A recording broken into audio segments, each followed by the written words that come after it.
Welcome to the horoscope segment. हमारे साथ मौजूद हैं सैयद अली जंजानी साहब। अस्सलाम वालेकुम, welcome to the show sir.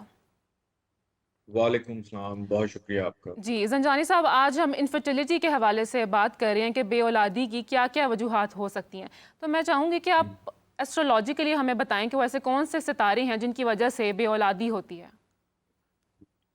ऐसा है कि कोई भी शख्स, खासतौर पे खवातीन अगर उनके जायचे में वीनस प्लैनेट जो है उसकी पोजीशन खराब हो, और मर्दों के जायचे में मार्स की प्लेसमेंट अगर खराब हो, क्योंकि दोनों हमारी एस्ट्रोलॉजी के अंदर सिग्निफिकेटर हैं, मोहब्बत के भी, प्यार के भी, हम्म। नस्ल और ख़ानदान में आगे बढ़ने और इजाफे के हवाले से भी। जब किसी भी शख्स के जायचे में ये प्लैनेट्स खराब होते हैं, तो बहुत ज़्यादा चांसेस होते हैं कि औलाद या तो लेट होती है, डिले होती है, कोई ना कोई मेडिकल ट्रीटमेंट लेने की ज़रूरत होती है, जो हम उनको सजेस्ट करते हैं कि आप इस टाइम फ्रेम के अंदर मेडिकली अपना ट्रीटमेंट लें, ताकि आप इस अरसे में कंसीव कर सकें। और बल्कि मेरे पास एक केस भी मैं आपसे थोड़ा सा डिस्कस करूंगा जल्दी से, हम्म। कि दो मियाँ बीवी थे, उनकी आपस में औलाद ना जी। होने की वजह से दोनों की अलहदगी हो गई। जी। फिर उन दोनों ने अलग अलग शादी की, और अलग अलग शादियों में से उन दोनों की औलाद हुई। हुआ ये हम्म। था कि उनका जो टाइम ऑफ निकाह था उसके अंदर ये प्लैनेट्स तीन, राहु भी बीच में शामिल था, जिसकी वजह से औलाद ना हम्म। होने के योग लगे हुए थे। उसकी वजह से दोनों एक दूसरे के साथ, उनके जो कॉम्बिनेशंस होते हैं, जो डिग्निटी होती है प्लैनेट्स की, औलाद होने के हवाले से वो उन दोनों की मैच नहीं कर रही थी। लेकिन दूसरे शख्स के साथ जब दोनों ने शादी की, तो अल्लाह पाक ने दोनों को औलाद की नेमत से नवाजा। तो मैं यहाँ पे खास तौर पे कहना चाहूंगा कि मेडिकली बिल्कुल आप करें, लेकिन एस्ट्रोलॉजी के अंदर हमारे पास बड़ा एक बेहतरीन टूल ये होता है कि आप जब भी मियाँ बीवी किसी बंधन में बंध रहे होते हैं, तो आप अच्छे निकाह का इंतखाब भी करवाएं, एक दूसरे की कंपैटिबिलिटी एक दूसरे के साथ, फिर अगली जो नस्ल आपकी चलनी है, क्योंकि शादी के बाद सबसे बड़ा मिशन यही होता है कि आप खानदान जी। नस्ल जो है वो आगे चले, आगे जी। बढ़े।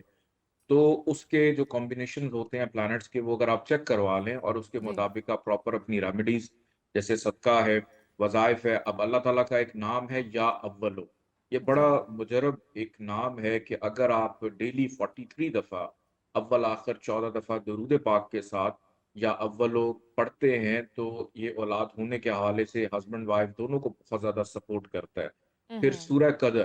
सूरह कदर जो है, इन्ना अंज़लनाहु फी लैलतिल कदर, ये इतनी मुजरब है कि ये औलाद, जिन लोगों को खासतौर पे औलाद नरीना की भी ख्वाहिश हो, जैसे ज़्यादातर लोगों की ख्वाहिश होती है कि हमारा बेटा हो, बेटी है या बेटा है, अब तो मुआशरा ऐसा है कि दोनों बराबर हैं, तो उसके लिए भी ये दो चीज़ें पढ़ी जाती हैं। फिर सूरह मरियम भी पढ़ी जाती है, कि अगर जी। आप जी। सूरह मरियम भी पढ़ें एक दफ़ा जुमेरात वाले दिन, दम करके हस्बैंड वाइफ दोनों अगर इसका इस्तेमाल करें, तो ये भी काफ़ी ज़्यादा कारआमद और मुजरब साबित होता है इस हवाले से।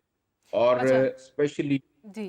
जी। बस जी। एक बात उसके बाद आगे बढ़ते हैं, कि स्पेशली जिन लोगों की मंथ के साल के अंदर जिन लोगों की शादियां, हम्म। खास तौर पे अप्रैल मई, ये 3 मंथ्स ऐसे हैं कि अगर इन 3 मंथ्स के अंदर आपकी शादी होती है या निकाह होता है, क्योंकि इस 3 महीनों में ग्रहण लग रहे होते हैं, और साल के एंड में भी अक्टूबर नवंबर में ग्रहण लग रहे होते हैं। हम्म। तो इन 5 मंथ्स के अंदर जिनकी शादियां होती हैं, तो उनके अंदर रिसर्च के मुताबिक, जो मेरी तहकीक है, कि बेऔलादी के हवाले से उनको कॉम्प्लिकेशंस आते हैं, जो कि एस्ट्रोलॉजिकली और मेडिकली उनको बिल्कुल बेहतर और ठीक भी किया जा सकता है। जी, अब आप बताइए। अच्छा जी जंजानी साहब, मैं आपसे ये पूछना चाह रही थी कि बेऔलादी को दूर करने के लिए एस्ट्रोलॉजिकली क्या टिप्स हो सकती हैं, ज़रा क्विकली हमें बताइएगा। सबसे बेहतरीन इसकी टिप ये है कि रेड कॉरल, सुर्ख मरजान यूज किया जाता है, जिसका हम्म। जिक्र कुरान पाक सूरह रहमान में भी है। याकूत, ये दो स्टोन ऐसे हैं जो यूज किए जाते हैं। फिर उसके दोनों बाद हस्बैंड एंड रेड, वाइफ दोनों को पहनना चाहिए। दोनों को पहनना चाहिए, लेकिन according to their birth chart उसको हाँ। इस्तेमाल करें। और हम्म। खवातीन डायमंड को भी यूज कर सकती हैं। डायमंड भी सिग्निफिकेटर है कि औलाद के हवाले से आपकी बॉडी का जो ऑरा है उसको ये स्ट्रॉन्ग करता है और फायदा देता है खवातीन को स्पेशली। मर्दों की बात मैं नहीं करूंगा यहाँ पे। मर्द जी। हजरात मोस्टली मरजान और याकूत, ये दो according to their birth chart इसको अगर यूज करें, उनको फायदा देता है। और फिर लाल लोबिया, के रेड कलर का जो लोबिया है, ये भी अपनी डाइट में जरूर इस्तेमाल करें। ये डाइटिशियन भी आपको बताएंगे, न्यूट्रिशन भी आपको बताएंगे जी। कि जी। लाल लोबिया भी सिग्निफिकेटर है एस्ट्रोलॉजिकल पॉइंट ऑफ व्यू से, चूंकि मार्स के साथ ये बिलोंग करता है। औलाद होने की जो स्पर्म्स हैं उसके अंदर ये बहुत ज़्यादा हेल्पफुल रहता है, एक मर्द के लिए स्पेशली, कि औलाद के अंदर कोई भी अगर प्रॉब्लम आ रही है तो उसमें ये बहुत ज़्यादा सपोर्ट करता है। जी। जी, ज़रजानी साहब, ज़रा मैं चाहूँगी कि आप क्विकली हमें बताएँ कि आज ट्यूसडे है, तो आज का दिन तमाम स्टार्स के लिए कैसा रहेगा? एरीज़ की अगर बात की जाए तो इनका डिज़ायर्स के हवाले से बहुत अच्छा दिन है, करियर के हुँ, हवाले से गेन प्रॉफ़िट रहेगा, दोस्तों के साथ मुलाकात, बट लबो लहजे में ज़रा थोड़ा-सा आज सबको ख़्याल रखने की ज़रूरत है। एरीज़ को दोस्तों के साथ तहम्मुल मिज़ाजी की ज़रूरत है। टॉरस की अगर बात की जाए तो इनके अखराजात बढ़ सकते हैं, अकेलापन, तन्हाई, नज़र-बद का शिकार होंगे, हस्ब तौफ़ीक अपना सदका ज़रूर ये निकालें। जेमिनी की अगर बात की जाए तो ये कॉन्फिडेंट रहेंगे, किसी भी नए काम की इब्तिदा करना आज इनके लिए नेक साबित हो सकता है। सैर-व-तफ़रीह का इरादा बन सकता है। कैंसेरियंस की अगर बात की जाए तो फाइनेंशियली एतबार से आज का दिन अच्छा है, दिल की बात करने का मौका मिलेगा, दूसरों से मुशावरत, बचपन के दोस्तों से मुलाकात, खुशखुराकी करेंगे। लियोज़ की अगर बात की जाए तो मसरूफ़, बेपनाह के ना खाने की होश, ना पीने की होश, ज़िम्मेदारियाँ जिनके ऊपर बहुत ज़्यादा हैं, बहन-भाइयों के साथ ताल्लुकात इनके बेहतर रहेंगे। वर्गोज़ की अगर बात की जाए तो घर का सुख, घर के हवाले से तज़ीन व आराइश, मरम्मती कामों में दिलचस्पी रहेगी, मेहमानदारी घर पे हो सकती है। करियर के हवाले से भी ज़िम्मेदार नज़र आते हैं। फिर इसके बाद हम बात करें लिब्रास की, तो लिब्रा वालों के लिए आज प्यार-मोहब्बत का दिन है। आज दूसरों से दिल की बात मनवाने का भी दिन है। बच्चों की जानिब से खुशी जो है वो मिलती हुई दिखाई देती है। अपने शोबे से मुंसलिक अफ़राद से मुलाकात भी मतवक्को है। स्कॉर्पियंस की अगर बात की जाए तो अपनी सेहत पर ख़ुसूसी तौर पर तवज्जो दें, कर्ज़ से दूर रहें। अगर कोई ज़रूरत है तो रुक जाएँ, चंद दिन, 2 दिन रुक जाएँ, लेकिन उधार ना किसी से लें वरना मुश्किल हो जाएगी। सेजिटेरियस की अगर बात की जाए तो रिलेशनशिप इनके अच्छे हो रहे हैं, अज़दवाजी ज़िंदगी में कोई प्रॉब्लम है तो उसमें भी बेहतरी के इम्कानात हैं, खरीदारी करने का मौका मिलेगा। कैप्रिकॉर्न्स की बात की जाए, बगैर किसी मकसद के ट्रैवल ना करें, दौरान सफ़र मुश्किलात या जुर्माना आ सकता है, डॉक्टर के पास जाना पड़ सकता है, सेहत कुछ हुँ। इनका साथ ना देगी, अखराजात में इज़ाफ़ा रहेगा। एक्वेरियस की अगर बात की जाए तो आज इनका नसीब इनका साथ दे रहा है, हर काम में आसानी रहेगी, अपने कामों को अधूरा ना छोड़ें। पाइसेस की अगर बात की जाए तो मुस्तकिल मिजाज है। आज इनकी इज़्ज़त साथ और एक कुछ चंद दिनों से जो परेशानी एक अनजानी चल रही थी, उससे निकल कर खुशी की कैफ़ियत की तरफ जाते हुए दिखाई देते हैं और बेरोज़गार पाइसेस वालों के लिए आज का दिन अच्छा है। कोशिश करें, रोज़गार इनको मिल सकता है। जी। जी, बहुत शुक्रिया ज़ंजानी साहब, thank you so much for joining us. Coming topic, Sofia, मैं आपसे ये पूछना चाह रही थी कि जैसे कि अभी हम डिस्कस कर रहे थे कि ख़वातीन में क्या-क्या कॉम्प्लिकेशंस आती हैं, तो मर्द हज़रात में अगर 0% स्पर्म्स की वो जो है प्रोडक्टिविटी है, तो उसका क्या इलाज है? उसकी क्या रीज़न हो सकती है? देखिए, एक बड़ा इंपॉर्टेंट सवाल है जो आपने पूछा। वो हस्बैंड्स या यानी कि कपल्स में वो मेल्स जिसके अंदर स्पर्म ज़ीरो होते हैं, इसको हुँ, मेडिकली एज़ोस्पर्मिया कहा जाता है। ओके। और एज़ोस्पर्मिया 2 किस्म का होता है, ऑब्स्ट्रक्टिव या नॉन ऑब्स्ट्रक्टिव। हुँ, जो ऑब्स्ट्रक्टिव एज़ोस्पर्मिया होता है उसमें हार्मोन लेवल्स मेल्स के नॉर्मल होते हैं, अल्ट्रासाउंड पे जो है वो सारे अज़ा का साइज़ वगैरह नॉर्मल होता है। और इन कपल्स में अमूमन सर्जिकली ट्रीटमेंट पॉसिबल होता है। और इन कपल्स में अज़ा के ज़रिए जरासीम ले लिए जाते हैं एक छोटी सी बायोप्सी के ज़रिए जिसको टीज़ा कहते हैं। उहुँ, और टीज़ा के ज़रिए ऑब्स्ट्रक्टिव एज़ोस्पर्मिया वाले कपल्स जो होते हैं उसमें हस्बैंड के स्पर्म्स इजीली मिल जाते हैं और उन स्पर्म्स को हम फ्रीज़ कर लेते हैं। आजकल देखिए साइंस ने बहुत तरक्की कर ली है। आजकल ओवरीज़ में एग्स फ्रीज़ हो जाते हैं, स्पर्म्स हुँ, फ्रीज़ हो जाते हैं। उहुँ, जैसे कि हम लोग एक एज वाली बात आपने पहले भी की थी, बहुत सारी एक्ट्रेसेस, इंडियन एक्ट्रेसेस हम देखते हैं at a much later age जो कंसीव करती हैं। कंसीव उसकी वजह करती ये हैं। होती है कि यंग एज में फीमेल्स अपने एग्स फ्रीज़ करा सकती हैं। अगर हुँ, वो मैरिड नहीं हैं और अगर उनकी शादी नहीं हो रही तो वो अपने एग्स फ्रीज़ करा सकती हैं। इसी तरह मैं एज़ोस्पर्मिया की बेसिकली बात कर रही थी। उसमें हस्बैंड के स्पर्म बायोप्सी के ज़रिए निकाल के तो उनको फ्रीज़ कर लिया जाता है और फिर उन फ्रोज़न स्पर्म्स पे आईवीएफ करते हैं। और ये अल्हम्दुलिल्लाह बहुत कपल्स होते हैं जिनमें से मेजॉरिटी जो हैं वो ट्रीट हो जाते हैं, हुँ, जिनके उहुँ, स्पर्म्स मिल उहुँ, जाएँ। अलबत्ता वो कपल्स जिनमें स्पर्म्स की प्रोडक्शन ही नहीं हो रही हस्बैंड में, वो कपल्स होते हैं, वो ट्रिकी होते हैं। उसमें टीज़ा के ज़रिए ना मिले तो एक थोड़ा डिटेल्ड ऑपरेशन होता है जिसको ऑपरेशन माइक्रो होता टीज़ी कहा जाता है। है। हुँ। उनमें भी ये काफ़ी 50% तकरीबन आप कह लें, 100 में से तकरीबन हाफ़ पेशेंट्स ऐसे हैं जिनमें स्पर्म्स मिल जाते हैं, टीज़ा नहीं तो माइक्रो टीज़ी के ज़रिए। अच्छा और फिर इसके ऊपर आईवीएफ का अच्छा सोफिया, ट्रीटमेंट यू वर होता है। आल्सो डिस्कसिंग द प्रोसीजर्स, आपने हमें 2-3 प्रोसीजर्स बताए आईवीएफ की, जैसे अभी आप बात कर रही हैं। आईवीएफ का स्पेसिफिकली क्या प्रोसीजर होता है?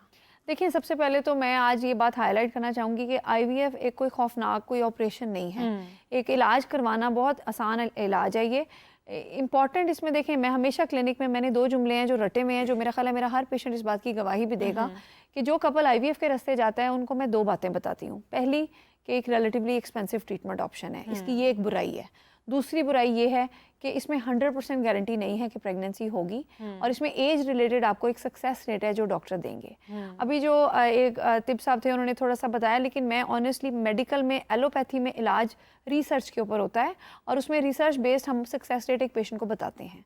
और राबिया वैसे ऑनेस्टली आपने तो कहा कि हाथ देखकर ही पता चल जाता है। देखिए मैं इस बात के साथ थोड़ा डिसएग्री करती हूँ। इसमें एज रिलेटेड सक्सेस रेट है और हस्बैंड और वाइफ के टेस्ट के हिसाब से सक्सेस रेट है जो हम पेशेंट को बताते हैं। डेफिनेटली। और राबिया हम लोग पेशेंट का मुद्दा तो सुनते ही हैं, कभी कोई डॉक्टर की फ्रस्ट्रेशन भी तो सुने। ऑनेस्टली मैं इस प्लेटफॉर्म के जरिए ना मैं भी एक बात को हाईलाइट करना चाहूँगी कि पाकिस्तान में ना पॉपुलेशन को फर्स्ट विजिट में हम ये दोनों बातें भी बताते हैं कि महंगा इलाज है, 100% गारंटी नहीं है और कितने % चांसेस आपके होंगे। और बहुत सारे पेशेंट हैं जो कंसीव कर जाते हैं और वो हमें ऐसे जैसे आप कहें अपने हाथों पे बिठाने के लिए तैयार होते हैं कि हमें प्रेगनेंसी हो गई। लेकिन पाकिस्तानी कौम का एक थोड़ा सा और इशू भी है कि वो नेगेटिविटी को इतना पॉजिटिवली नहीं लेते। तो वो आईवीएफ के देखें, आईवीएफ के इलाज को समझें। आईवीएफ का इलाज का प्रोसीजर आपने बताया, पूछा मेरे से, वो मैं आपको बता देती हूँ। उसमें इलाज कराना इट इज़ वेरी ईजी। उसमें इंजेक्शंस का एक कोर्स है जो फीमेल करवाती है, 10-12 दिन डेली इंजेक्शंस लगते हैं और उसके बाद बेहोशी के जरिए एग पिकअप हो जाता है, यानी कि ओवरीज में से एग्स को एक सुई के जरिए निकाल लिया जाता है जिसमें पे कोई कट नहीं लगता। जिस दिन औरत के एग्स लेते हैं उस दिन हस्बैंड के स्पर्म्स लेते हैं। हस्बैंड के स्पर्म्स को एग्स के साथ मिलाया जाता है। इस प्रोसीजर को आईवीएफ या इक्सी कहते हैं और उससे एम्ब्रियोज को बनाया जाता है जिससे बच्चे का अमल शुरू होता है। उन एम्ब्रियोज को आईवीएफ लैब में हम लोग अमूमन फ्रीजिंग करते हैं क्योंकि फ्रीजिंग के जरिए प्रेगनेंसी के रिजल्ट्स बहुत अच्छे आते हैं।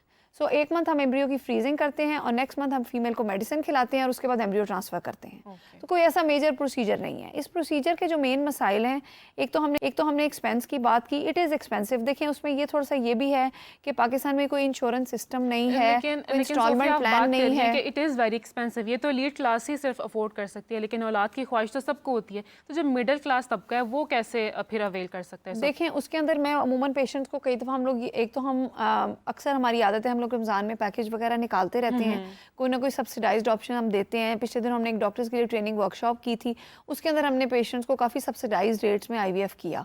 और उसके अलावा कुछ पेशेंट्स को हम ये भी कहते हैं कि देखें आपका ये तरीका इलाज है, आप 6 महीने लें, साल 2 साल लें, कमेटी डालें।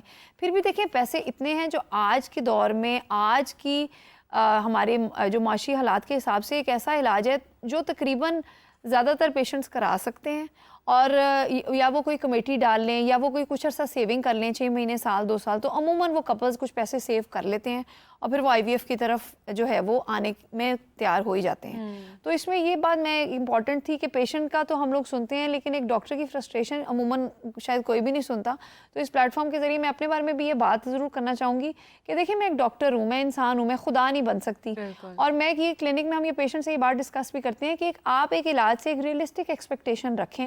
और अल्हम्दुलिल्लाह बहुत सारे पेशेंट्स हैं जो कंसीव कर जाते हैं, लेकिन चंद पेशेंट्स ऐसे भी होते हैं जिनको एक से ज़्यादा साइकिल की ज़रूरत पड़ती है। तो हमारी सोसाइटी में ना ब्लेम गेम बहुत है कि आप एक डॉक्टर के पास जाते हैं, अगर आपका काम नहीं हुआ आप साथ ही डॉक्टर चेंज करते हैं। ये सबसे बड़ी बेवकूफ़ी है जो आप अपने साथ आपने बताया कि आईवीएफ के ये प्रोसीजर्स हैं, इतने मतलब 12 दिन इंजेक्शन लगते हैं। अब ख़वातीन जो हैं मुख्तलिफ डॉक्टर्स के पास से होके गलत ट्रीटमेंट्स करवा के, इंजेक्शंस लगवा के, फिर जब किसी सही डॉक्टर उन्हें मिलता है उसके पास जाती है, तब तक उनका काम ख़राब हो चुका होता है। तो गाइडेंस कैसे मिले कि how to choose the right doctor? देखें जैसे कि मैंने आपको बताया है कि मेरा सोशल मीडिया प्लेटफॉर्म है डॉक्टर सोफिया उमर बाजवा के नाम से। हाँ जी, यूट्यूब के ज़रिए मैंने वीडियोस बनाई हैं, उसमें ये जो सारा आईवीएफ का प्रोसीजर है ना, मैंने स्टेप बाय स्टेप बताया भी है और पेशेंट्स पे उनका इजाज़त लेके उनको दिखाया भी है कि आप इजीली घर बैठे देख सकते हैं।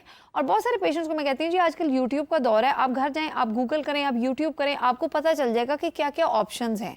और रेप्यूटेशन का देखें, एक डॉक्टर की रेप्यूटेशन का आपको वो भी किसी हद तक आपको घर बैठे ही आइडिया भी हो जाएगा। और बहुत सारे पेशेंट्स हैं जो दूसरे पेशेंट के रेफरेंस से आते हैं, आपकी अपनी फैमिली में किसी ने इलाज कराया होगा, वो आपको बताएगा जी कौन सा अच्छा डॉक्टर है, आप उसको रीच आउट करें। तो आप एक होमवर्क ज़रूर करें अपने लिए, ये आपके लिए अपने लिए आपकी एक जिम्मेदारी है कि आप एक होमवर्क करें और एक डॉक्टर के पास जाएं और प्लीज़ उसको खुदा ना समझें, उस एक अच्छे डॉक्टर के पास जाएं और उसको इंसान ही समझें और उससे एक रियलिस्टिक एक्सपेक्टेशन रखें जो एक डॉक्टर का फ़र्ज़ है। देखिए मैं अपने आप को अकाउंटेबल फील करती हूँ कि अगर मैंने किसी पेशेंट की सर्जरी की है, अगर किसी पेशेंट का आईवीएफ किया, तो मुझे लगता है कि मैं उसके लिए उसको जवाबदेह हूँ, तो मैं उसको एक रियलिस्टिक सक्सेस रेट बताऊँगी। लेकिन जब पेशेंट का एंड पे पॉजिटिव हो जाए या नेगेटिव हो जाए, वो पहले वाली सारी बातें भूल जाते हैं। वो ये कहते हैं जी जो है वो आपने ये कहा था। लेकिन खैर एनीवेज हम इस बात को समराइज इस तरह कर सकते हैं कि बेऔलादी काफ़ी हद तक एक जो काबिल इलाज अमल है। इसकी कॉस्ट कितनी आती है आईवीएफ की?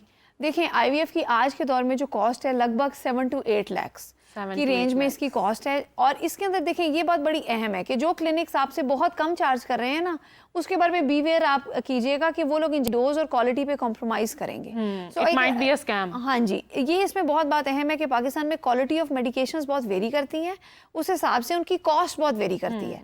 तो अगर एक क्लिनिक आपको बहुत ज़्यादा डिस्काउंट में आईवीएफ कर रहा है तो ज़रूर वो इंजेक्शंस की डोज, उसके ब्रांड, उसकी जो क्वालिटी है ना, उसके ऊपर उसका compromise इलाज कर में कॉम्प्रोमाइज़ होगा।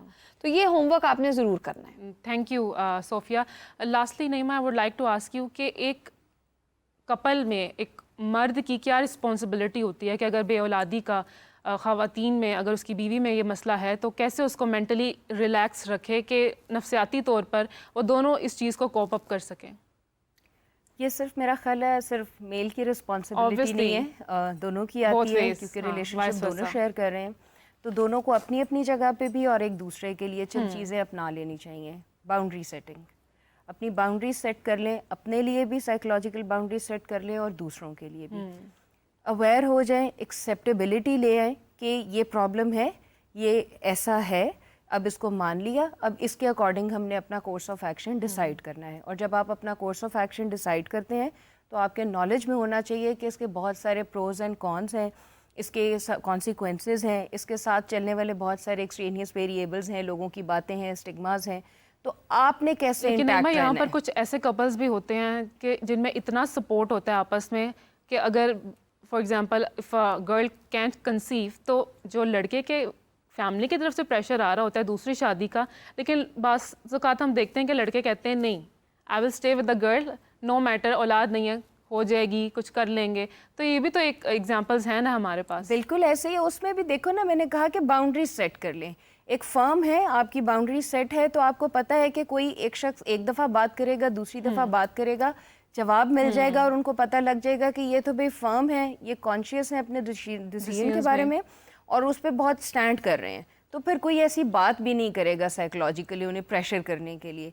तो ये बहुत इंपॉर्टेंट है और रेजिलियंस अपने अंदर हमें अपनी ज़िंदगी के हर मामले के हवाले से थोड़ी सी रेजिलियंस पैदा करनी चाहिए। Definitely. Doctor Sofia, lastly I would like to ask you कि कुछ शॉर्टली आप कुछ कमेंट करना चाहें, कोई मैसेज देना चाहें ऑडियंस को। देखिए, मैं ये मैसेज देना चाहूँगी कि जैसे कि ज़िंदगी के तमाम मामलात में हस्बैंड और वाइफ एक दूसरे के साथ चलते हैं, तो मेडिकल मामलात में और ख़ास तौर पे औलाद के मामले में भी एक हस्बैंड और वाइफ को एक दूसरे के साथ ही चलना चाहिए और एक दूसरे का साथ देना चाहिए। और अगर आप एक दूसरे का साथ देंगे तो उसमें आप लोगों को भी जो है वो आसानी होगी और डॉक्टर्स को भी आपकी हेल्प करने में, आपका इलाज करने में बहुत आसानी होगी। और हमेशा जब आप किसी डॉक्टर को दिखाएं तो ये ज़रूर याद रखिएगा कि वो डॉक्टर है, वो इंसान है, वो अपनी तरफ से पूरी कोशिश कर सकता है। औलाद की नेमत आपको अल्लाह की ज़ात ने देनी है। आप दुआ करें अपने लिए कि आपको एक ऐसा डॉक्टर मिले जो इस सफ़र को आपके साथ चलने में आपकी हेल्प करे, और हस्बैंड और वाइफ को चाहिए कि ये सफ़र एक दूसरे के साथ चले। And thank you so much, Sophia, for coming today and shedding light on such an important topic. And thank you so much, Naima. Doctor Shabana का भी बहुत शुक्रिया और हकीम साहब का भी बहुत शुक्रिया कि उन्होंने आज इतने इम्पॉर्टेंट टॉपिक पर इतनी डिटेल डिस्कशन की आप सब ने मिलकर हमारे साथ। और आई होप कि जो कपल्स हैं उनके लिए आज का जो शो है, आज का जो टॉपिक है, वो बहुत ही हेल्पफुल रहा होगा। इसी के साथ मुझे दीजिए इजाज़त, आपसे मुलाकात होगी इंशाल्लाह कल। तब तक के लिए अल्लाह हाफ़िज़।